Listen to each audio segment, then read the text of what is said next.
I woke up at about midnight, quite typical for someone in their 70s, and next door, in the next bedroom, my grandson was having a row with his girlfriend.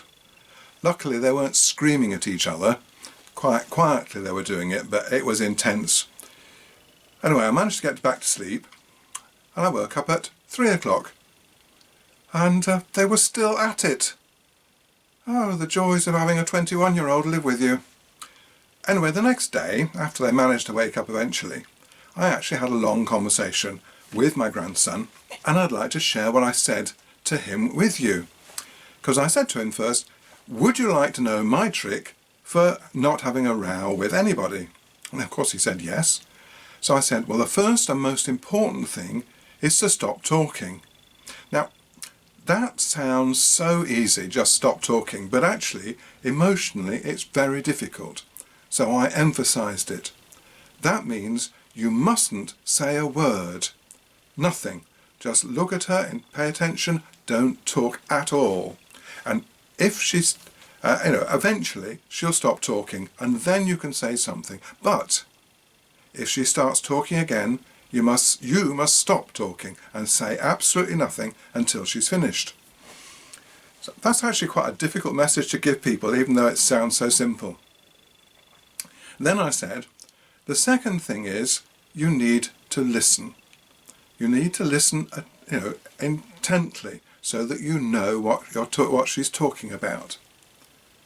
And the third thing, then you must give feedback to her. So you must tell her what you think she's said.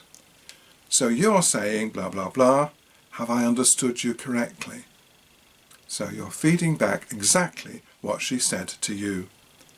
And the last thing is, you say to her how you think she is feeling. You're sounding very hurt because, you're sounding very angry because.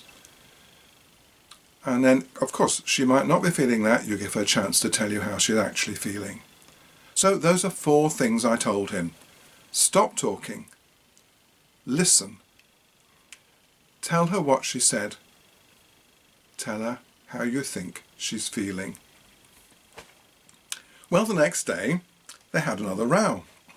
And my grandson thought, well, I'll do a scientific experiment. I'll see if Grandad's right. So he stopped talking, he listened, and he fed back what she was saying and said how she was feeling. And he said, the argument stopped in 5 minutes.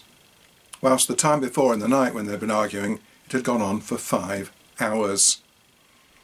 So I just pass on that thought, because whether it's at work, with your children, with your grandparents, or with your partner, then stopping talking and listening, feeding back and acknowledging their emotions is a really, really powerful way of positively stopping arguments and moving a relationship forward.